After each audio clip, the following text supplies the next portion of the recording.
Siti Hawa ku Gusti Allah dumiat dijieunkeun getih unggal bulan dibere getih ngaberbay dina bobogaanana ngara ku gara-gara nyana nyuguhan nu teu bener ka salaki ora ditunung ku Gusti Allah nu tadina aya sukuan ku ari khufiyat rijalu dieuwekeun suku. A'udzu billahi minasy syaithanir rajim.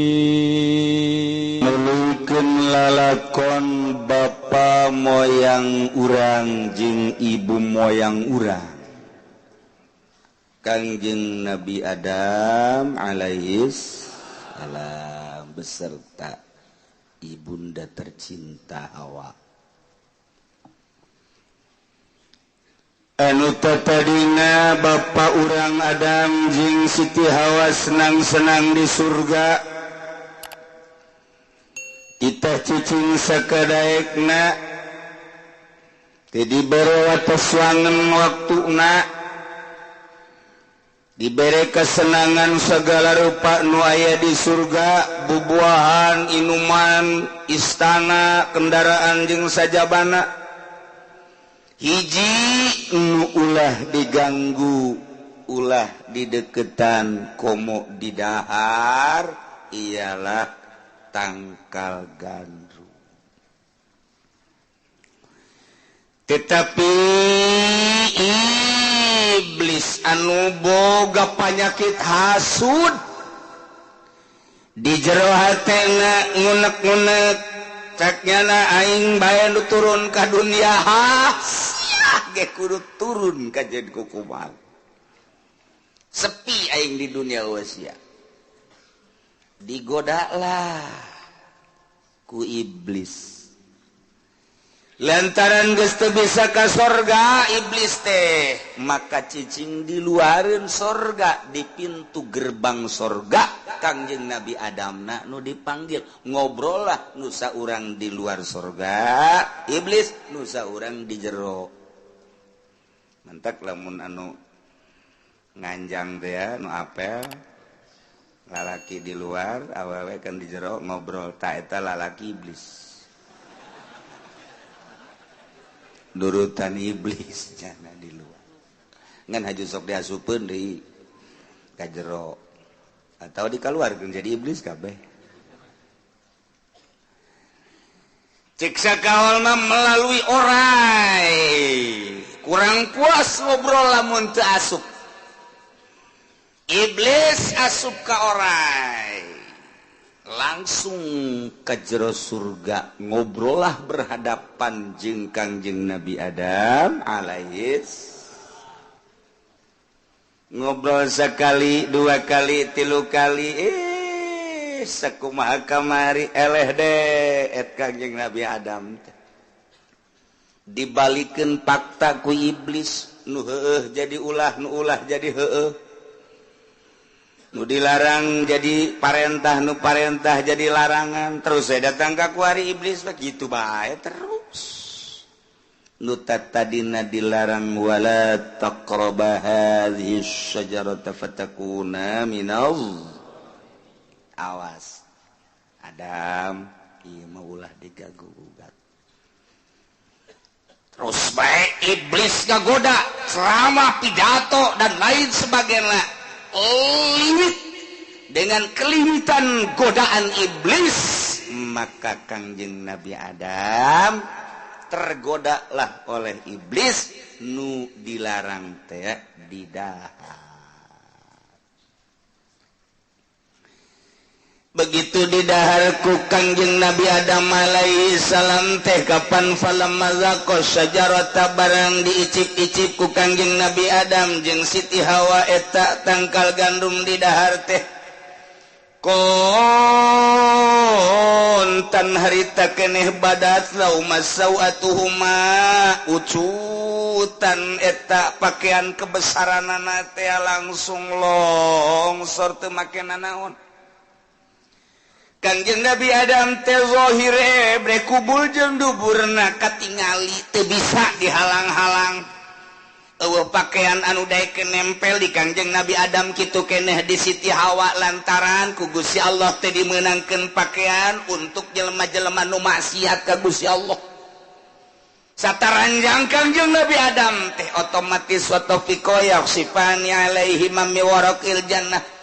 Kangjeng Nabi Adam teh nyokotan daun-daun sorga lantaran pakaian kebesaran, keagungan jeung kebanggaan mah teu bisa dipake ku ari mah pake ampok-ampok daun sorga dipake nutupan kubul jeung duburna. Masya Allah. Dicarekan ku Gusti Allah wa nadahuma rabbuhuma. Cek Gusti Allah Adam Hawa alam anhakuma antilkuma syajarah apakah aing teu ngalarang ka anjeun duaan tina ieu tangkal kayu. Wa aqul lakum pan aing geus nyarita ka anjeun duaan lain sakali inna syaitana lakum aduwwum mubin bahwa setan mah musuh nu nyata pan ka anjeun teh. Kurang kumaha aing ka anjeun. Aing agung kurang kumaha ka si Adam Hawa. Ngawas-awas hiji ieu teh ulah di dahar, nomor kadua siga ada setan. Palain geus kurang kumaha sia kagoda keneh bae. Hah? Tidinya kulantaran karasa kabeh pakaian ucutan eueuh nu daek nempel di Kangjeng Nabi Adam ngan sakadar make ampok-ampok ungkul Kangjeng Nabi Adam brek sujud jeung Siti Hawa. Cek Gusti Allah ulah sujud sia. Ulah sujud. Budak. Bakal nyawa sia. Awas akibat tina maksiat sia kai. Kangjeng Nabi Adam langsung cerik ngadoa ka Gusti Allah qala rabbana zalamna anfusana wa illam taghfir lana lanakunanna minal khasirin. Cek Kangjeng Nabi Adam Rabbana duh pangeran abdi sadaya zalamna abdi teh ngazalim nganiaya ka diri abdi kunyulayan ka parentah Gusti abdi mah abdi ngaku maksiat ka Gusti wa illam taghfir lana lamun Gusti teu ngahampura ka abdi sadaya wa tarhamna jeung Gusti henteu mere rahmatnya dedeuh ka abdi niscaya lanakunanna minal khasirin tuh atuh abdi teh yakin jadi jelema anu rugi luar biasa. Sami sareng Gusti hampura kasalahan abdi rahmatan abdi Gusti nu enggeus bae maksiat abdi teh ulah dijadikeun abdi teh termasuk jelema anu rugi saendang-endang rugi saumur-umur.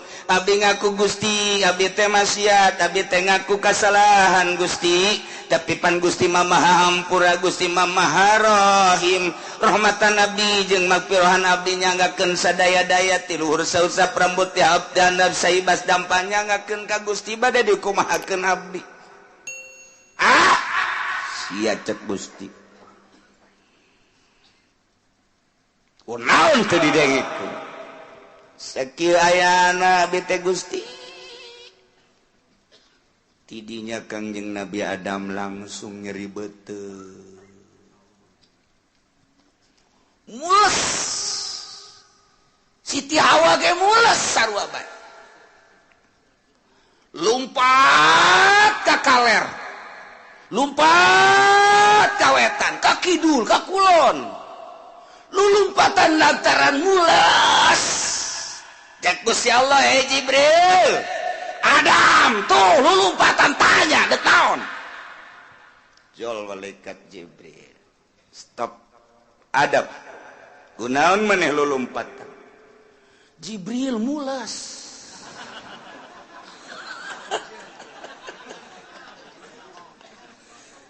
Teu kahartieun ku malaikat mulas naon? Ih, mulas ieu aya nu deuk kaluar. Atuh kaluarkeun. Di mana Jibril dek dikaluarkeun anak? Atuh terserah. Coba pilih. apakah dek dipermadani, apakah dek di luhur kasur, apakah dek di handapeun tangkal kayu anu rindang nu dihandapna indah, apakah dek di anhar bangawan. Sok Jibril teu pararantes. Teu parantes ieu mah. Lantaran ieu mah pasti, ieu mah pasti. Kasih naon? Lain deui. Lain deui mah nu kaluar ieu mah asana.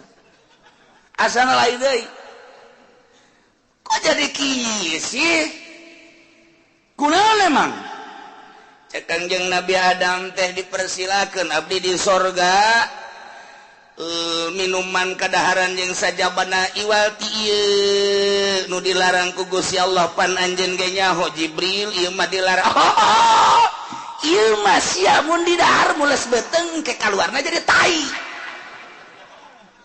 Nu mantak ge. Atuh ieu teu pantes di sorga mah nya di sorga aya WC. Teu bisa di sorga mah. Lain sorga tuh aya WC mah hotel bintang 5 tambahan di 2 bintang 7. Tetep bae aya WC-an bae. Aya WC-an bae.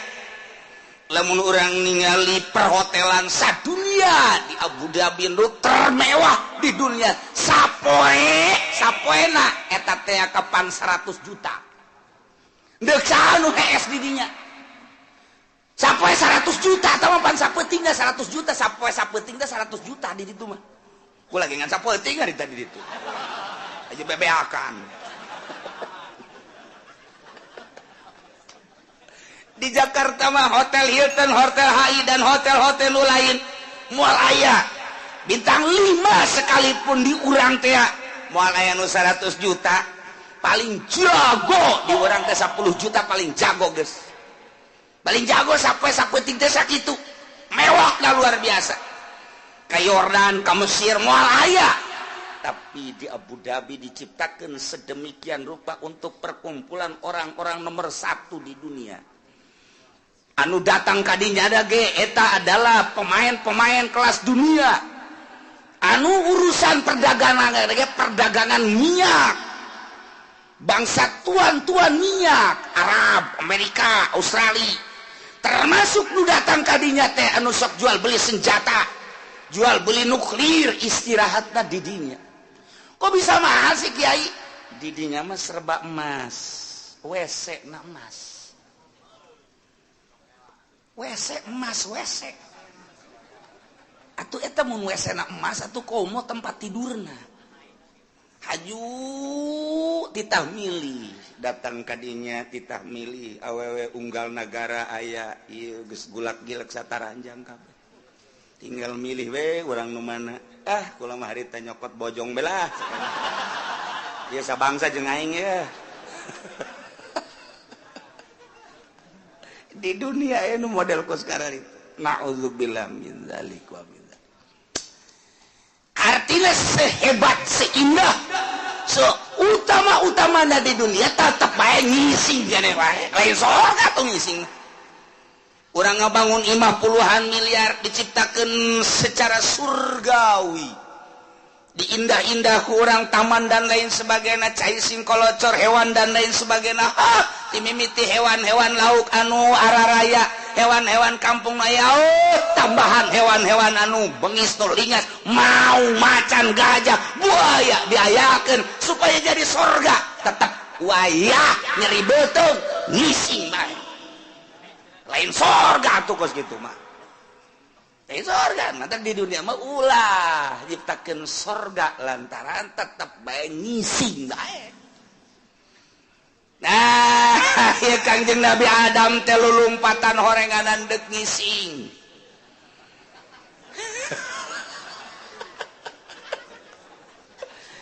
Cak malaikat Jibril, MCK-nya belum dibangun, Dam. Tidak ada MCK di sini. Aduh, Kangjeng Nabi Adam puyeng teu pantes banyak kudu ngising di luhur perbadani. Manya kudu ngising di luhur kasur, manya kudu ngising kitu di jalan anu sakitu indah napan sorga ieu mah. Manya aing kudu ngising di hanapeun tangkal kayu nu rindang nu indah nu tararis. Manya aing kudu ngising di bangawan di kali sedengkeun caina ge herang putihna ge alahbatan susu. Seungitna alahbatan kastori. amisna alabatan madumannya ku aing diisingan didinya atuh teu bisa emang kali cadas diisingan ge pantes sama kali cadas di dia nu ngising di dia nu mandi atuh cadas ngaranna ge di ditu nu ngisikan atuh los mentak hararideung urang cadas mah sorga pa dieu mah Masya Allah Kangjeng Nabi Adam kacaritakeun terus bae muter teureun-eureun lantaran ieu azab pilara nu di jero beuteung teh lantaran maksiat deuk dikaluarkeunna teu pantes ai kudu dikaluarkeun mah tu bisa bae jeung Siti Hawa teh ngan teu pararantes ditahan ku Kangjeng Nabi Adam nu mantak ditanya ku Gusti Allah Adam kadieu sia abdi Gusti kunaon ieu maneh make di dahar abdi nu mantak ngadahar ke disuguhan ku pamajikan abdi Hawa mun teu gara-gara pamajikan abdi nyuguhan ka abdi mah abdi memoal diala ku pamajikan abdi haju dikemas sedemikian rupa disuguhkeun ka abdi tah nu deuk disalahkeun bapak majikan abdi alah tak ciga deh urang bapak pamajikan teh besi salah nyuguhan iya urang mangeunah-ngeunah daharmu mantep jasa ai geus dahar ditanya ka ieu bona ti warung sial teh pamajikan blon urang deuk nyarekan pan geus datang ka beheung sangu haji urang na sarwana geus atuh isuk ngabon deui bae sarwana teh bagus jakarung can laku cek Hawa aya sia abdi Gusti ulang maneh ieu make jeung disuguhkeun maneh ngarumpak tina perintah kunaon abdi teh ieu teh gara-garana mah orai Gusti datang ka abdi haju eta orai teh ngabibita ka abdi mana oraina tuh keur ngaringkuk di juru sorga orai ka dieu sia orai datang abdi Gusti hampura abdi mah lain makhluk sorga sebenarnya mah wawanianan sia aya nu nitah Gusti saha nu nitah sia iblis mana iblisna nyaho si eta mah teu puguh lompatan hihiberannya nama aya kahayang sok datang nya nama teu aya kahayang mah puan eueuh nya nama kitu bae tiba heula percis kos DPR aya kahayang mah hayang dipilih bo atuh ka kiai ge mandap-mandap naon kahayang dibere ku nyana kitu mah geus kapilih kiai leumpang ge ku nyana kacana ditutupan eta nu kos kitu ngaranna turunan iblis cak ora ieu mah sia nyalakeun ka aing blon orang ngomong jeung Allah kos gitu sak DPR kaduh ngaji aing anu itas ya kaji kadi atuh lain DPR beja pemerintah ge kos gitu mana iblis sakada nyangakeun ka Gusti des cari saya aya naon deui Gusti iblis mah teger meta aja sia aja saya iblis mah ai sia kurang ngaganggu ieu das kanyahoan ku aing sia horenganan serangkai ternyata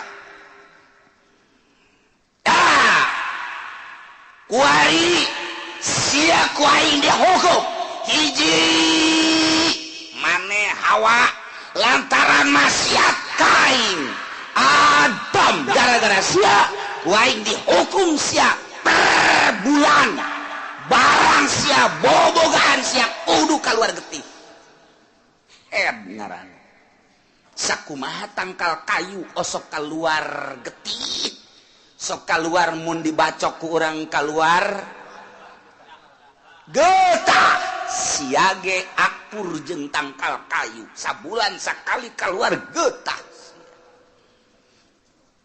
mangga cek Siti Hawa kukumaha ge nu penting mah abdi dihampur geus sia sabulan sakali orai sia ku lantaran ngaganggu ka makhluk aing disiksa sia ku aing kuari suku sia dieuweuhkeun terus datang ka kiamat moal boga suku sia aduh Gusti dibere suku orang itu dibere suku pokoknya sia ngaharep nukangan tetep kudu make beuteung jeung beubeut sia be soko sia siksa lantaran sia ngaganggu ka hamba aing nyangakeun Gusti abdi mah nu penting abdi ulah dikanarakakeun abdi mah ulah dikanarakakeun ulah disambarutkeun jeung setan jeung iblis abdi mah embung abdi mah ngan sakadar jadi kendaraan doang amankeun abdi aman sia nu penting moal boga suku moal nyangakeun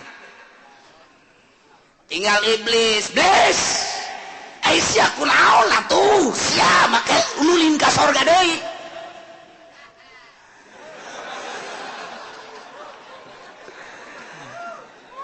resep abdi eueuh ganggueun eueuh omen Gusti bangsa abdi deui bangka waras ya maka iblis diturunkeun ku Gusti Allah sakumaha kamari diturunkeunana bil ubullati di negara Ubulah teh Jabalun di kurbil Basrati eta hiji gunung deket Basrah tidinya gunung cuman gunungna aya di tengah-tengah laut kos gunung nu kamari bitu di NTB teh eta gunung cuman di tengah laut didinya lah iblis diturunkeun brus ke gunung Ubulah terus dana ka dasar laut tinggal Kangjeng Nabi Adam jeung Siti Hawa termasuk orang yang baka Allah ngadauh gol ihbitu ba'dukum li ba'din adu Adam Hawa turun maneh ke sorga layak sorga dicicigan ku jelema anu maksiat ka aing layak sorga dicicigan ku jelema anu nukangan ka aing geus diampurana diampure sia ku aing cuma turun lantaran eta di jero beuteung sia aya nu kudu dikaluarkeun teu pantas ditimpen di sorga cepat turun sia ngising sia di sorga di dunia turun Kangjeng Nabi Adam jeung Siti Hawa teh bimas samalata alaihi beserta anak cucu Kangjeng Nabi Adam anu diayakeun ku Gusti Allah ditonggong Kangjeng Nabi Adam berarti waktu Kangjeng Nabi Adam turun teh urang aya ditonggong Kangjeng Nabi Adam alaihi salam milu urang ti sorga ka dunya ka dieu ingat lantaran maneh tadi ditanya teh silih salahkeun kunaon Adam abdi mah ku pamajikan kunaon si Hawa abdi mah ku orai kunaon si orai ku iblis berarti di sorga keneh nyana teh geus pas ini nu mantak di dunia begitu turun cek Gusti Allah ba'dukum li ba'din adu sawareh anjeun bakal jadi musuh jeung sawarehna deui adik jeung kakak loba nu jadi musuh alo jeung emang jadi musuh kitu keneh jeung uwa jadi musuh bawahan jeung atasan jadi musuh kitu keneh atasan jeung leuwih atasan deui jadi musuh pamarentah jeung pamarentah memusuhan pamarentah jeung rakyat memusuhan anu ajibing ajib mah anak jeung kolot jadi musuh pamajikan jeung salaki ge memusuhan terus bae dordar unggal poe tapi ai anakan mah terus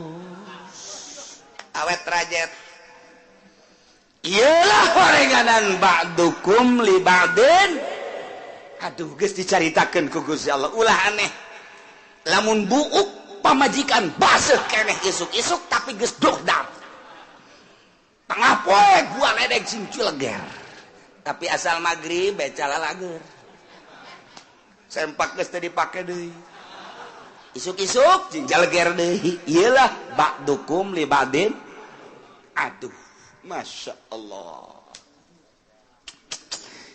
gara-gara Kangjeng Nabi Adam nyalahkeun ka pamajikan pamajikan nyalahkeun ka orai eta di sorga keneh orai nyalahkeun ka iblis atuh ku Gusti Allah dijelaskeun horenganan di alam dunia teh ba'dukum li ba'din adu silih zolim KBG kakakna bunga bagi warisan anak ke adik-adina ngerasa boga hak awas ya ku aing emang aing teu pernah kaci omas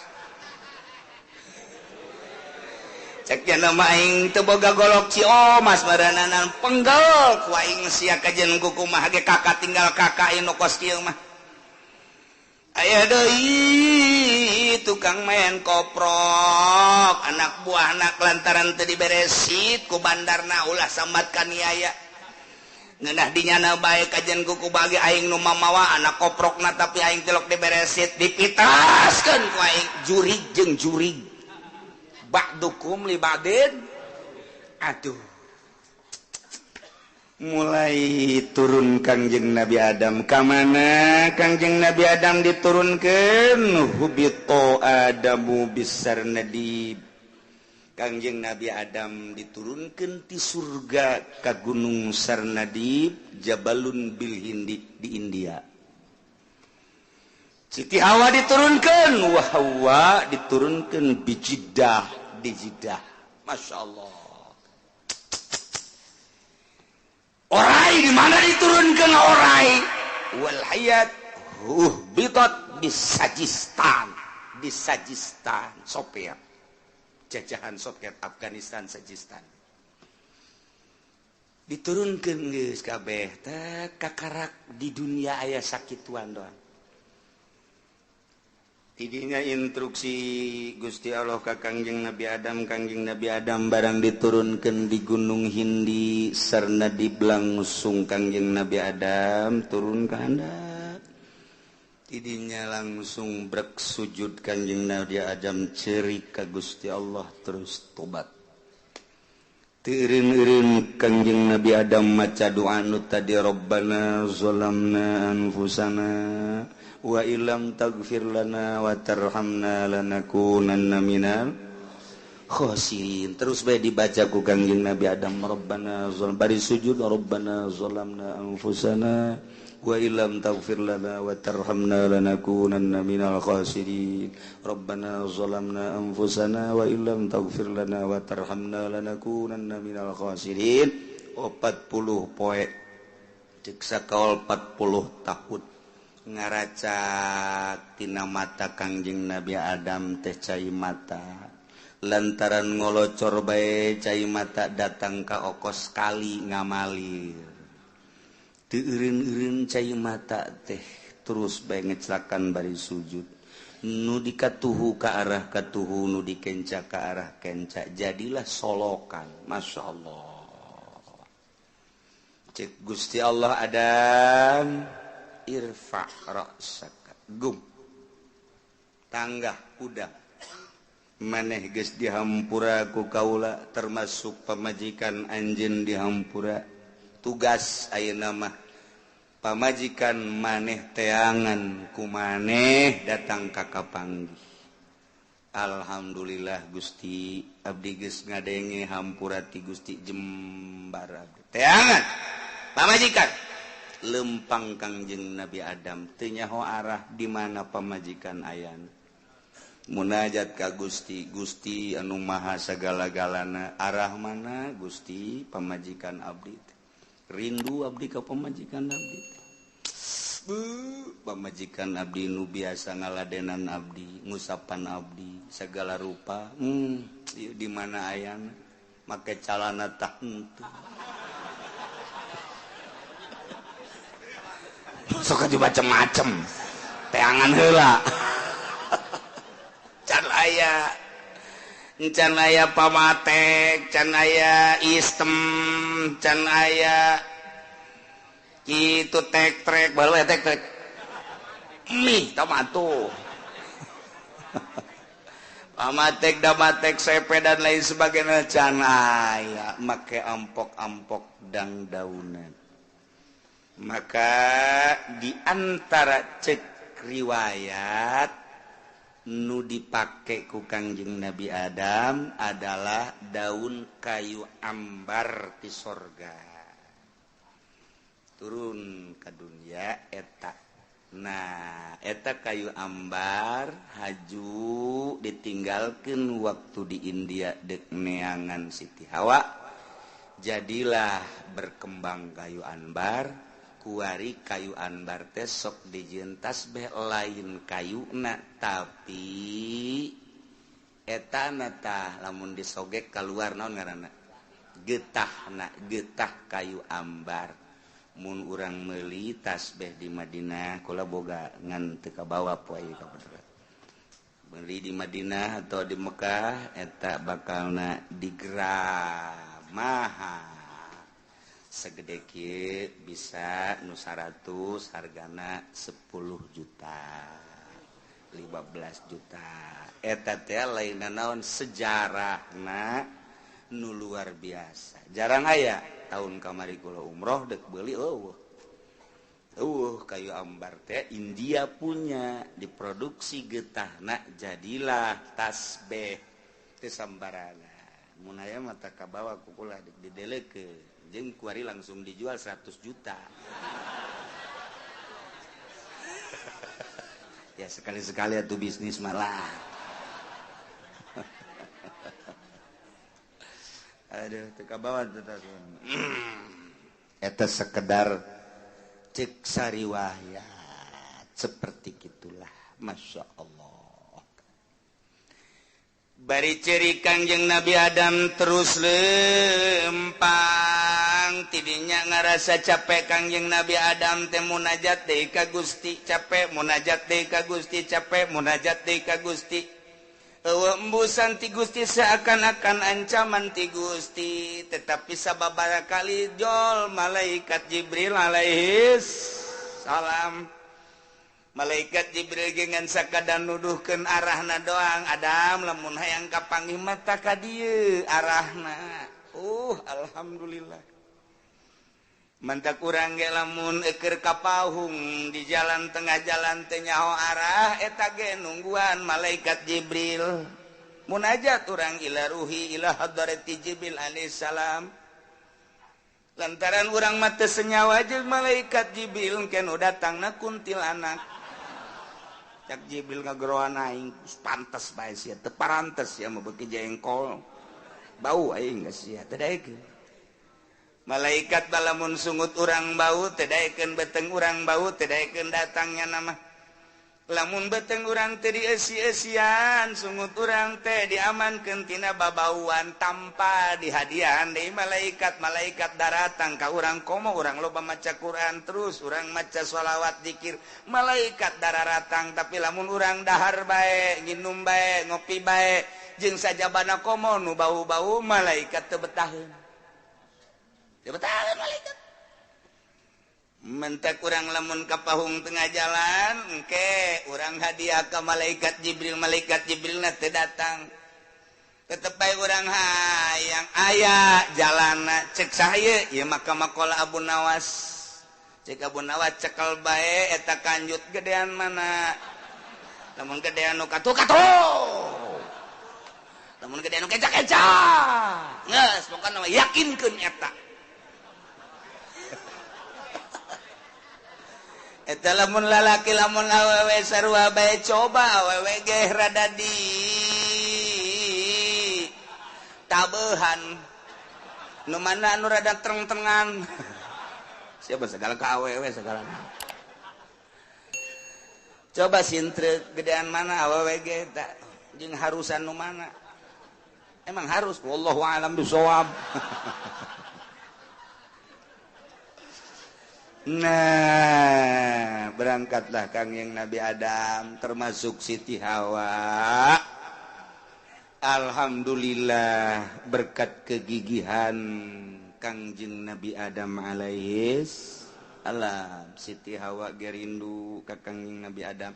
Kangjeng Nabi Adam gerindu tur diperintah ku Gusti Allah amproklah Kangjeng Nabi Adam jeung Ibu Hawa di padang Arfah. Masya Allah nu mentak arpah teh kenal waduh Kangjeng Nabi Adam Hawa Siti Hawa Adam Romi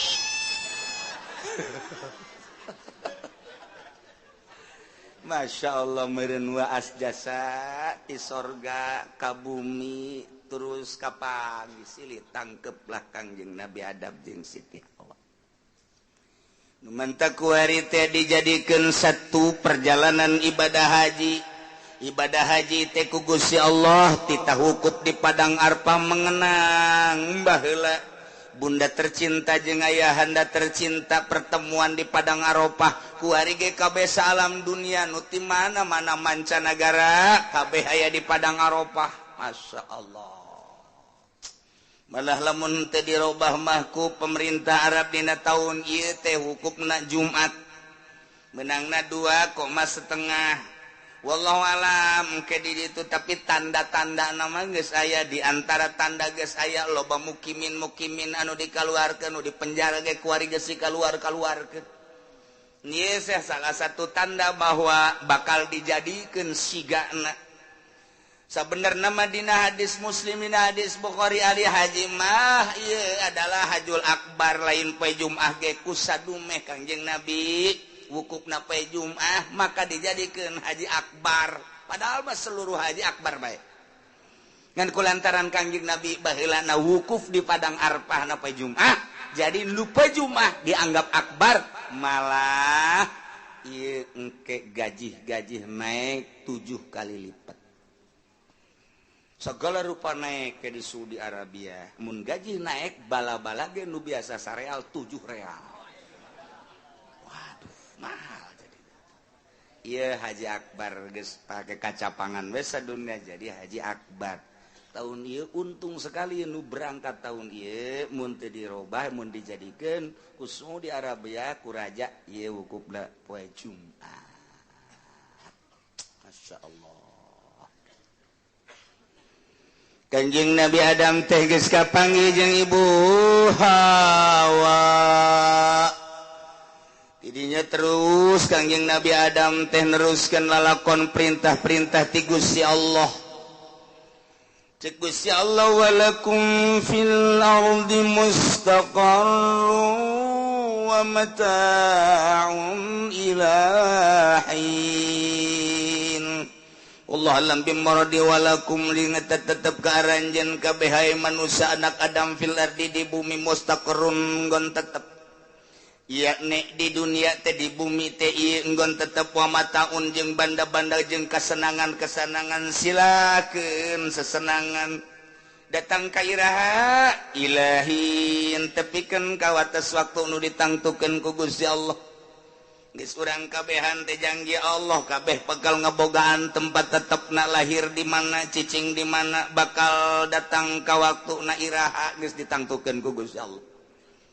Urang lahir di mana imah-imah jeung saha tatanggaan jeung saha cicing di saha tatanggaan jeung saha datang ka waktuna urang sabaraha tahun umur teh geus aya ti dituna horenganan cek Gusti Allah walakum fil ardi tetep kaaranjeun kabeh wahai Adam Hawa berikut anak cucu anjeun mustaqarrun aya enggon tetep padumukan di bumi.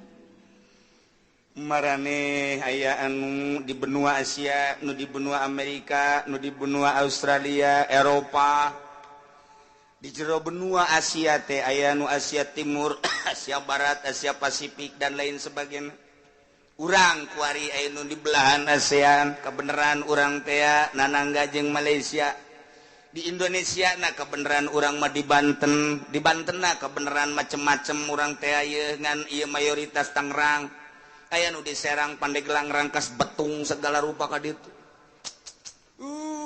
Tidinya teh anu di Tangerang nage anu di Cepatan anu di Kampung Melayu Teluk Naga Cikupa kabeh aya nu terindah Kecamatan Pasar Kemis. Mantep jasa tidinya. Padumukan masing-masing teh di Pasar Kemis ge aya anu di Kawaron anu di Etek anu di Kendal masyaallah. Anu di kampung anu pangjore-jorena kampung-kampung pondok nu dipicung jeung sajabana. Jore ongkoh pondok tapi teu bisa ngaji. Pondok. Terus nu digelam nu digembor kabeh horenganan geus aya dina Al-Qur'an walakum fil ardi mustaqar. silahkan wa mataun jeung banda-banda ente karesepna naon didinya barang dahareun inuman ge sarua bae naon karesepna kitu keneh pakaian naon kasenengna wa mata anu resep somai anu resep bala-bala anu batagor anu resep baso mie jeung sajabana silahkan matang maka pakaian ge anu tina uol nu kandal tina sepe nu kandal aya anu tina pamatek tek-tek jeung sajabana aya anu tina hero anu sipon jeung sajabana ieu urusan pakaian kitu keneh urusan sandang jeung panganna macem-macem ieu geus ditangtukeun ku Gusti Allah walakum fil ardi mustaqarrun wa mata datang ka ira ilahi datang kawates waktu nu ditangtukeun ku Gusti Allah. Zaid mah waktuna tengan seukur 20 tahun, Umar mah 30 tahun, Dadap mah 40 tahun, Waruk mah 50 tahun. Zaid, Umar, Bakar mah datang ka umur 70 tahun. Ieu mah Ki Khalid mah melencat saurang datang ka umur 150 tahun. Ilahi. Waktu nu geus ditangtukeun teu bisa mundur, teu bisa maju hin. datang ka geus ditangtukeun waktu-waktuna huapan-huapan anu bakal datang ka sungut urang geus aya tulisanana di Lauhil Mahfuz inuman anu bakal datang ka bibir urang ka jero beuteung boh kopi boh susu boh es jeung sajabana geus aya tulisanana moal ngaleuwihan jeung moal ngurangan kitu keneh pamajikan urang anu bakal boga hiji daeb datang ka paeh nu bakal boga dua nu bakal boga tilu salin ganti datang ka unggal pengkolan aya anak geus aya warega nanti ditu datang ka iraha ieu mustaqarrun wa mataun ilahin datang ka wates waktu nu ditangtukeun ku Gusti Allah yakni ajal maut numantak cik Gusti Allah fiha tahyaun wa fiha tamutun wa minha tukhrajun gola saur Gusti Allah fiha di muka bumi tahyauna anjeun harirup datang ka wates waktu anu ditangtukeun ku aing di mana aya hirup aya kahirupan diatur ku Gusti Allah geus dicaritakeun tulisanana di Lauhil Mahfuz aya nu kahirupanana teh di bidang pemerintahan ngelola masyarakat jeung nagara politik ngaranna gede bohong politik mah lamun teu ngabohong mah atuh moal boga duit nya mah jadi hasil jerih payah politik mah eta adalah gedebul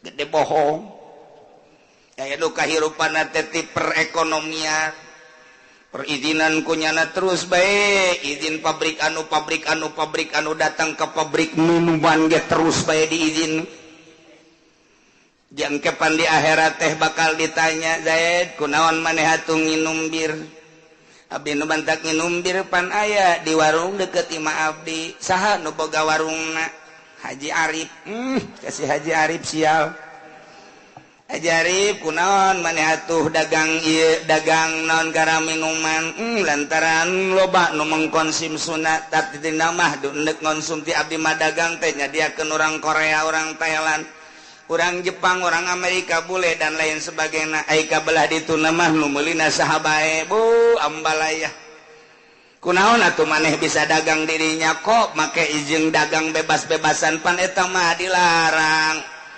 emang lurahan aya mana lurahna panggil lurahna lurahna engke dipanggil kunaon maneh teu peduli di dinya teh kapan aya nu dagang minuman nya nyahoeun urusan polsek ge polisi nyahoeun datang ka mabes ge nyahoeun panggil polisi ti mimiti kapolsek kapolres polda terus dipanggil kabeh ieu mapan geus aya surat izin ti DPR pusat bahwa kami mengizinkan menjual barang haram untuk kebutuhan orang-orang bule di dinya teh saha aya nu ngizinkeunana kami musyawarah jeung syaitonir rajim presiden selantaran si eta atuh cicing bae panggil kabehan.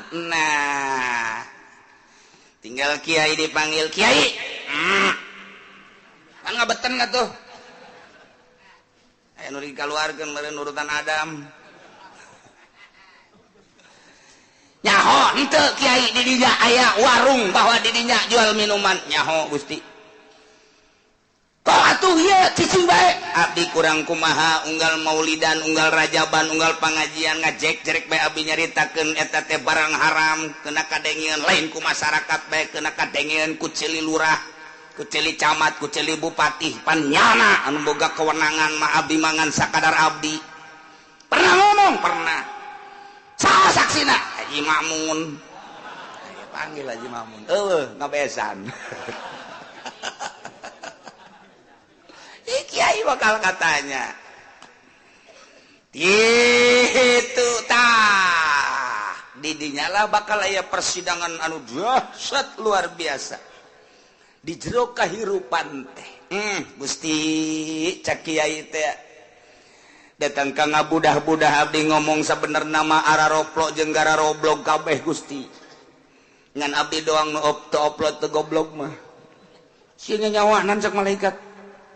Kurang kumaha abdi ngomong ja abdi geus ngomong bae kadenge ku balerea lain bae ku aparat rakyat ngadenge kabeh polisi ge jajahoeun atuh kahayang abdi mah hayang bareres badi nagara mantak naon dicabut surat izin ulah aya pabrik tah lamun geus kos kitu kakarak mantep cabut surat izin ulah aya pabrik minuman ieu mah di Cangkareng pabrik minuman sakitu ngujugirna di Bandung pabrik minuman luar biasa. Di luar nama Fanta, di luar nama Sprite.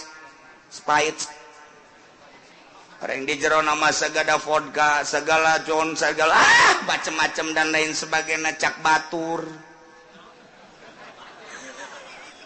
Atuh aja aing memuji lain naon lain. Tah ieu malah mun dicabut mah Gusti tah abdi teh sebagai usulan ka Gusti ieu mah tuh yang abdi mah da cabut. Kun teu dicabutna maka tarorol jeung garoblog. Mangga nyanggakeun sadaya-daya tamah. Nah, ieulah maksiat berkolektif keseluruhan ti mimiti RT datang ka luhur nu boga kewenangan kemudian henteu ngagunakeun kewenanganna kiai mangan sakadar ngomong doang geus cukup kiai mah unggal panggung mimbar ngomong haram. Kalau bisa mohon cabut cukup sakitu sebab teu boga kewenangan nu bakal dikerebekeun di neraka mah etalah ti mimiti RT datang ka presiden. Iya ulah main-main. Masya Allah. Kumacana kiai lamun RT na haji. Teu haji teu naon pokona mah haji na mardud. Neraka. Masya Allah. Iyalah urang lamun urang nyaritakeun kos kitu eungap engke di akhirat. Ku hari mangeunah bae. Polisi datang ka pabrik sogok. Dewan asup ka pabrik sogok. Dan lain sebagainya kebutuhan sogok kerjasama lah di ditu. Nah di akhirat sih ya hayang geura kiamat baeng hayang geura neuleuh emang kiai cenah bakal salamet aing mah salamet ka cenah kok kumaha teh boh sok mah ieu atuh lain aing bae ieu nu ngararaji ge salamet kabeh ulamin amin jasa ge DPR pan bisa aing geus sakadar ngabejaan doang ieu keur carita fiha tahyaun di jero bumi maneh hirup ketika carita hirup aya kahirupan bergelut di bidang perpolitikan pengizinan aya kekuasaan dan lain sebagainya diantep ngantepna ieulah awas di jero kahirupan aya nu bidang perekonomian awas lantaran geus diatur ku Gusti Allah mulai muamalah jual beli pinjam meminjam dan lain sebagainya ieu nu riba ieu nu henteu sing hade geus diatur ku agama sing hade deposito eta riba urang nenden di bank kemudian aya bungana eta riba urang kredit ala nu kuari eta adalah riba geus dibejakeun ente deuk terus bae awas bergelut di jero kahirupan fiha tahyauna maneh di jero bumi harirup aya kahirupan sing hade geus diatur ku Gusti Allah berbagai kahirupan nu tani sing hade tanina anu bisnis sing hade bisnisna nu di politik sing hade politikna anu dina budaya sing hade perbudayaan anak geus diancam ku Gusti Allah hirup sia hade aya aturan aing wa fiha tamutuna di bumi maneh bakal kojot paeh sia datang ka waktuna sia hirup ongkang-ongkang ku hari jadi DPR utar atur dan lain sebagainya maneh hirup jadi pemerintah utar atur dan lain sebagainya aya nu teu dibejakeun ka rakyat disumput salindungkeun pedah maneh teh jadi penggede ngomong nama dari rakyat untuk rakyat kembali ke rakyat ai podo sero iya siapa sia presiden mana nu teu paeh raja mana nu teu paeh menteri mana teu modar gubernur mana nu teu kojot bupati mana komo bupati bae paeh komo RT mah koit Nabi Rasul ngalih wali ngalih ulama pupus jawara modar bahasana sing ades ya si ades ya ulah waduh jawara maot wah sopan amat ka jawara pinara kaun maot modar dengekeun ku ceuli sia jawara mah mon aing mah toser doang sia nu neruskeun wa fiha tamutuna wa minha tukhrajun di muka bumi lah maneh bakal dikaluarkeun engke dihudangkeun ku Gusti Allah masyaallah ialah Adam jeung anak kutu maneh walakum fil ardi mustaqarrun aya tempat tinggal padumukan wa mata'un jeung berbagai kesenangan untuk menunjang hirup maneh sebab di dunia lah tahyauna maneh hari hirup datang ka wates waktu anu ditangtukeun wa fiha di dunia tamutuna paraeh maneh kuburanana aya anu di kuburan biasa aya di pakuburan luar biasa aya anu di jero beuteung lauk aya anu jero beuteung buaya aya anu macan gajah jeung sajabana aya anu tet ku tsunami aya anu ku angin dan lain sebagainya wa fiha tamutuna wa minha tukhrajun engke bakal dikaluarkeun deui dihudangkeun deui engke ti kubur setelah tiupan kedua malaikat Israfil hudang setelah hudang urang kabehan gigi brik nu make sahelai-helai acan wakila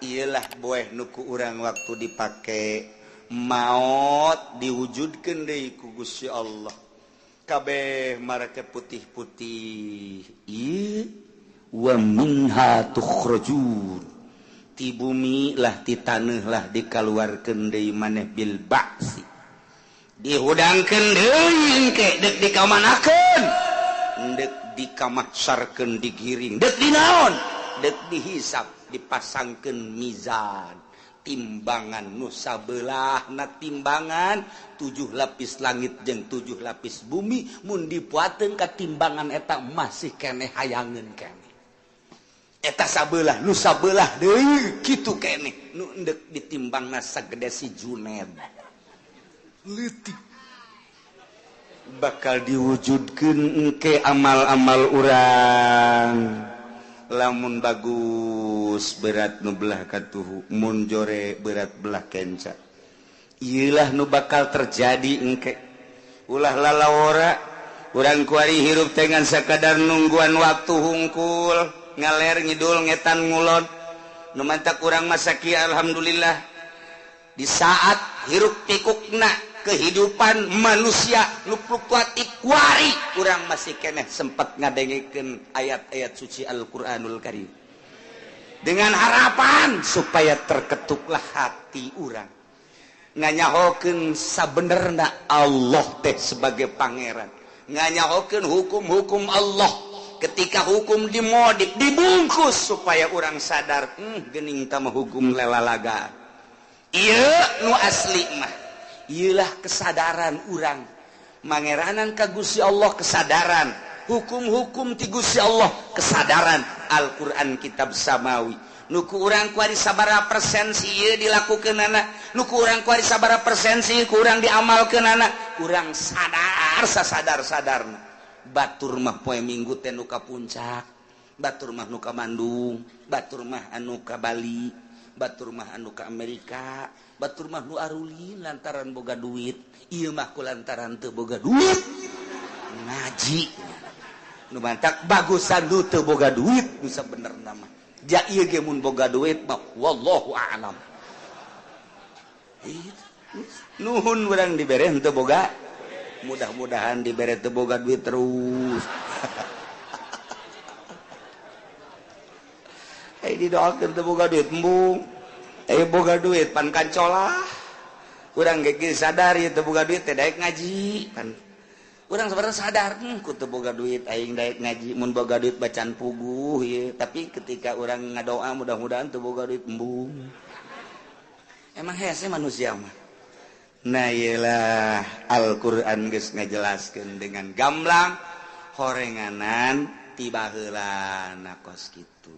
Kasimpulanana maksiat Kangjeng Nabi Adam di sorga teh horenganan mawa berkah. Lamun Kangjeng Nabi Adam teu maksiat mah meureun eueuh cikupa. Mun Kangjeng Nabi Adam teu maksiat balaraja. Mun Kangjeng Nabi Adam teu maksiat bate aya benua anu 5.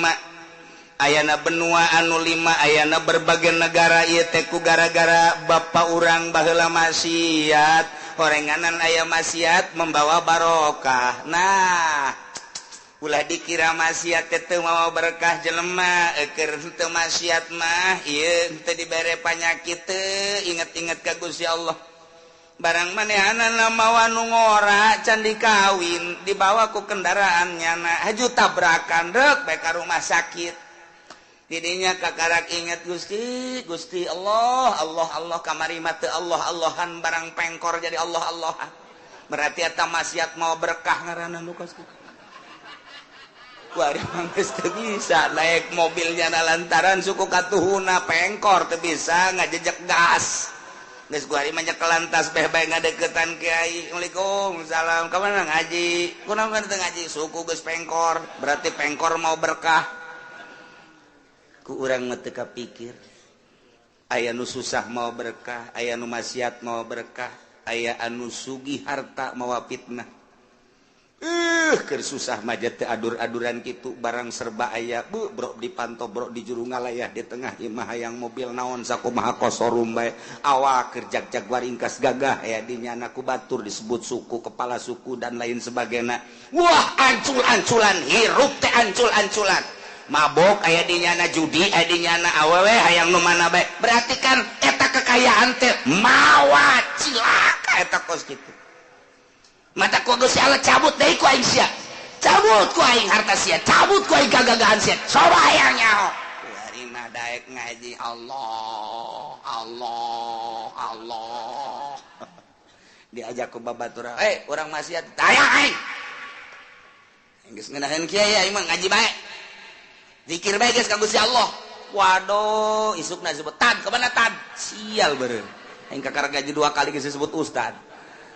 Mulai deui marudah deui. Kitulah manusia. Istiqomahkeun ka Gusti Allah sebab ieu fiha tahyauna maneh di dunia harirupna ngahirupeun Allah wa fiha tamutuna paeh dipaehkeun ku Allah wa minha tukhrajun dihudangkeun deui ka Gusti Allah.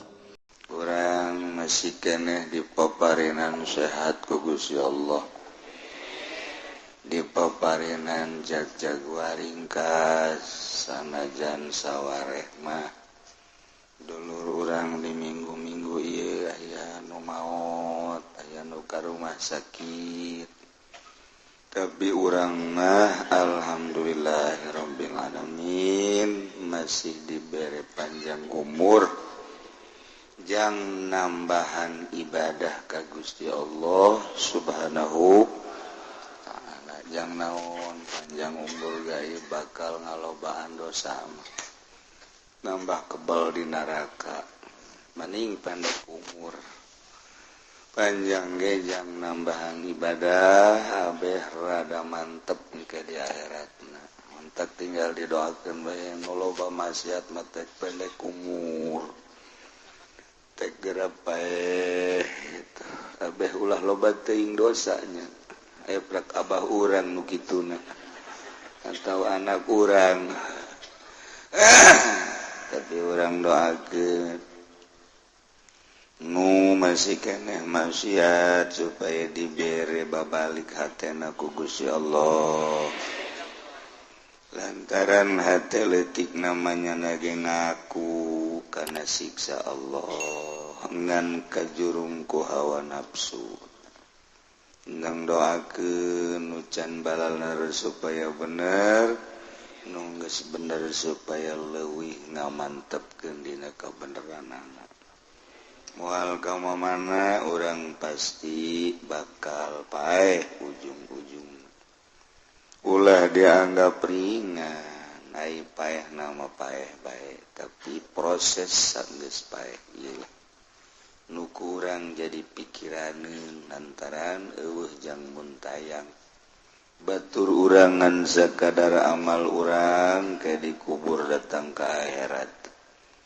amal bagus nu ngabaturan urang bagus amal goreng nu ngabaturan urang goreng deui mantak geus ulah kamikiran batur urang mikiran diri urang baik supaya orang maut nu ngabaturan ka urang mantap boro-boro amal atuh anu ujung-ujungna neraka sanggilang urang bae ge hee sajudi barengan ku aki-aki teu betah lantaran ambeuna lain deui pan aki-aki mah sebut meureunanan kadal jalai toke jalain tapi ambe pan beda tapi lamun urang haju di baturan ku di ditu mah anu sarareungit teh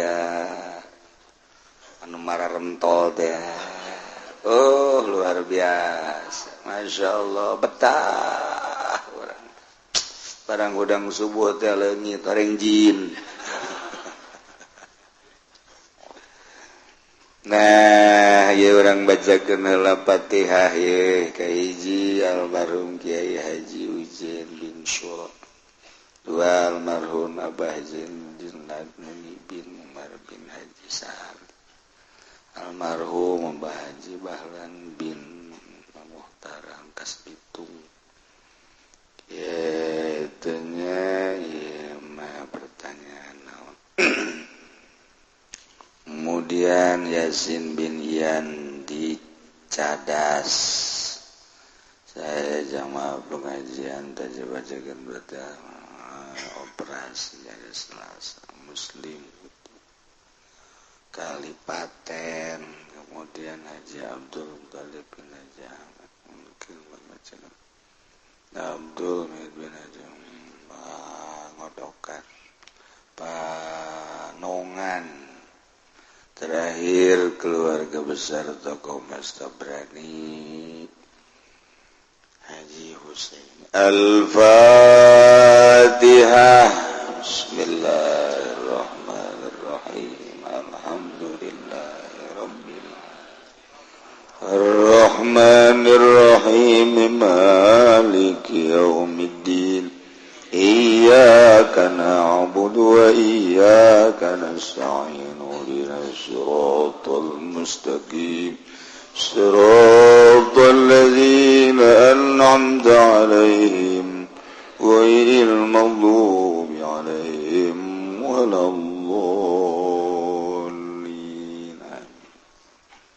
Yang pertanyaan ya Pak Kiai yang terhormat abdi badat tumaros aya puing nu teu kapake urut ngarombak kubah masjid gua abdi dipentak dibayaran ka ketua DKM kumaha hukumna meunang abah teu sakitu hatur nuhun tina penjelasanana teu meunang atuh urut kubah urut masjid jeung lamun dipake ngurug imah moal beres imahna asal urut masjid dipakai imah loba mamala ya menang kamang geus kudu dikurukeun ka masjid deui mun didinya butuh didinya lamun teu bisa teu butuh ka masjid nu saeja Keweuhna pakai ngurug mushola lain nu DKM lain nu satanu geus nu Allah geus pake sarana umum lamun geus teu kapake jang urag-urug masjid deui paling jang jalan menuju masjid lamun eueuh nu ngabutuhkeun pake coel bae dahar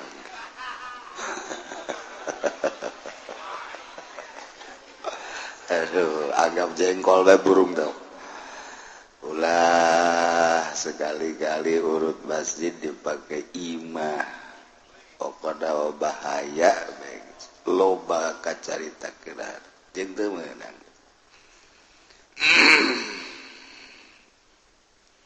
dina minggu kamari alhamdulillah orang hasilna kenging 77.500.000.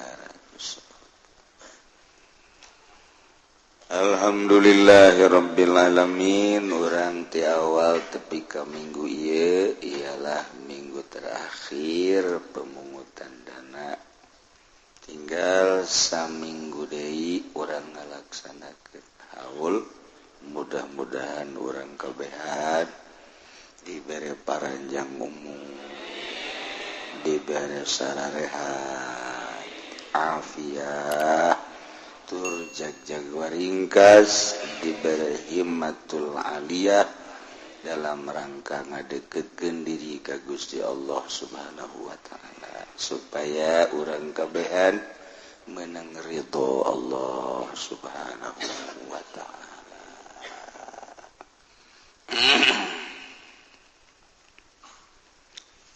Ieu mah masih keneh nuluykeun nu kamari tentang dakwah jeung qasam.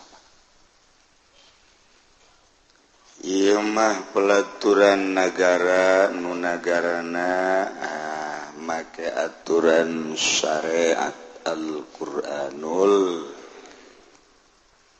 di urang geus teu kapake urang mah aturanna make aturan manusia.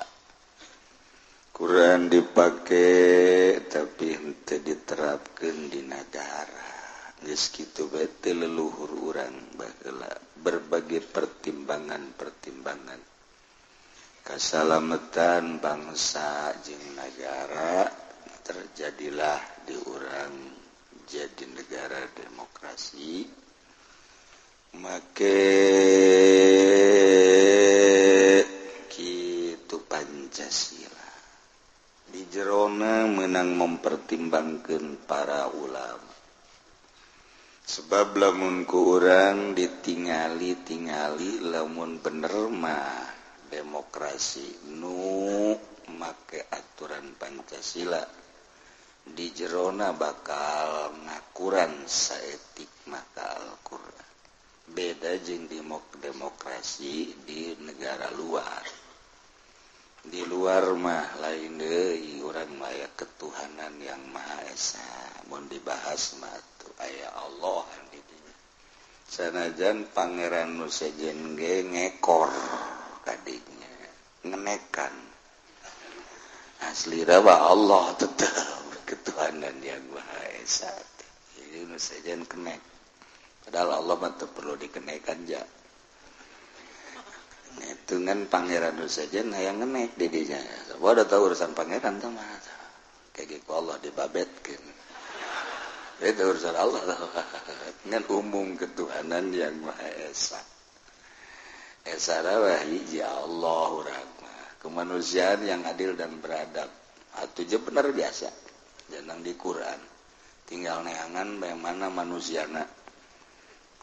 Tinggal neangan manusia bae mana nu keadilan yang adil dan beradab kemanusiaan yang adil dan beradab mun di desa saha mun di kecamatan saha mun di kabupaten tinggal neangan bae coba deuleuh huluna nu mana anu bisa keadilan kemanusiaan yang adil dan beradab ketilu naon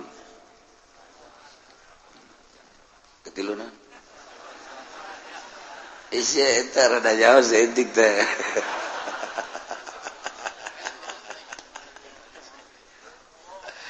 eta terus katilu ke 4 kali tu bararagus kabeh ge kan pelaksanaan.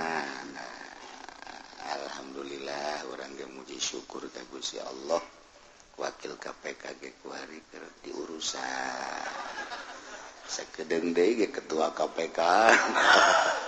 Dia urusan. Dia atuh nu balender KPK. Lamun ditilik-tilik mah mun kula nyaritakeun keaslianana kabeh bener. Eueuh teh lain lalagaan. Mana kemanusiaan yang adil dan beradab? Salah Pancasilana apa salah mengkelukna? Eta mengkelukna nu salah. Mantak Pancasila mah bagus. Nganu kurang bagusna eueuh kisos. Eta doang sakitu tah. Kudu nama aya kisos. Asal anu maling geus potong leungeunna. Abah kanyahoan ke bupati eueuh leungeunnan.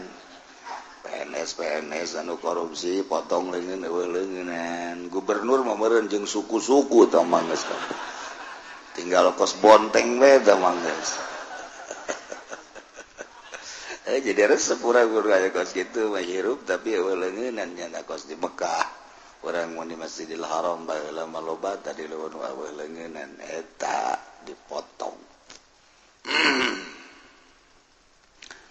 Ya mahwa tajibu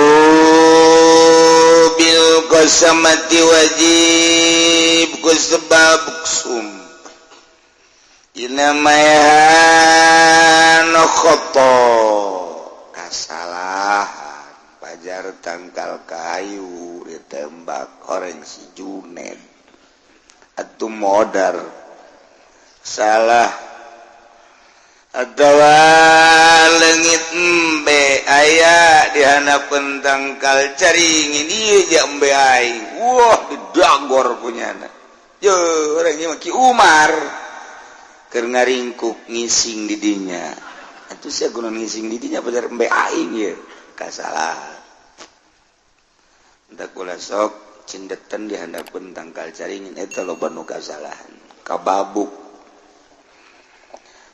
Sibihil amdi atawa sibih amid sibih ngahaja ya diatun alal akilati wajib diat bayarna terhadap asoba Zain ngabunuh Umar kasalahan atawa sibih amdi tangkap tugrasi dengan mengadakan persumpahan di pihak keluarga maka wajib bayar diat setelah jelas pelakuna Zaid bayarkan terhadap akilah bilam di dina ngahaja alal muqassami alaih Wapil kodim dina kaul kodim lain bayar dia tapi kisosun kisos balas pati. Paehan deui walau amdan lamun jelema ngaku ngahaja bilaosin kulaos. Korena nu mengarah kana kebenaran melakukan pembunuhan terhadap Umar. Ternyata ngaku ala salah satin katiluan anu hadara ahaduhum nu hadirna saurang maka uqsima alaih coba berikan sumpahnya 50 sumpah setelahnya mengakui daek sumpah bahwa betul pelakunya menurut Ki Bakar adalah Zaid makanya mendapatkan setelah 50 sumpah mendapatkan seperti ludiat ngaku tiluan bakar Khalid dadap nu ngaku kakarak bakar ngaku teh artina mengembalikan kitu sumpahna ka pelaku jadi nyana nu diakukeun keluarga nalah cek urang mah eta nyana akhirna daek sumpah bahwa pelaku adalah Zaid kakaraknya nabenu menang seperti lu dia tiki Zaid adapun 2/3 dari engke nunggu anu saja pain hadaro hadir ku hari maki Holid uksi male umpah tuh komsina 50 deh cek sakal mah lain gitu cenah 25 bae jadi 50 bagi 2 seorang 25 sakumaha kamari ilam yakun zakarahu fil iman lamun memang nyana henteu nyebut-nyebut dina persumpahan ilah lamun memang nyana nyebut payam bagil iktiba biha cukup nyana sumpah dengan sumpah-sumpah anu tadi binaan ala syatil qasama karena ngajdekeun kana sahna persumpahan fi gaibatil mudda'a alaih dina gaib mudda'a alaih ketika Ki bakar sumpah padahal Ki Holid mancan aya kemudian dua nama sumpah 50 kali setelah sumpah untuk Ki bakar selesai jol Ki Holid geus atuh Ki Holid teh kudu sumpah cukup melep cukup 50 tadi bagi 2 ngan geus dilaksanakeun wal aso teu kaharti mah ngaji geus sanajan teu kaharti jah itu ngerti atau emang siapa tuh ngerti bae naon ge wa man istahaqqa padahal adami itu mantap ke oleh urusan urang wa man istahaqqa dikira ngerti nomeureun wa man istahaqqa mun ngridit maka harti wa man istahaqqa jutur ka jaraka jahanam bangsa ngaji-ngaji ki mah teu harti wa man istahaqqa balada badaladam lamun jelema ngahakana gaganti damna muksa uksima sok sumpah walau mukatabun sanajan eta jelemana adalah kaula mukatab nu bayar cicilan sawarehnya nanggeus kitu nyicil mun setahun 6 bulan geus tercicil tinggal 6 bulan deui ieu biqatli abdihi ku maehan hambana wa manir tada jelema nu murtad bal afdalu takhiru aksami ieu leuwih utamana mangke sumpah persumpahana diakhirkeun tujuanana liuslima supaya diharapkeun asup Islam deui pain aksama mun dipaksakeun kana sumpah pirida dina waktu dia soha si halal mazhab sah masa bae wa man la warisa lahu laqasama talau jelema nun teu aya nu ngawaris atuh teu aya persumpahan dek satu nu ngawarisna andai kata Ki Zaid ngabunuh Ki Umar kemudian Ki Umar eueuh ahli warisan pan meureunana nu mantak susumpahan ge patulapat ahli waris lantaran dek dibayar diat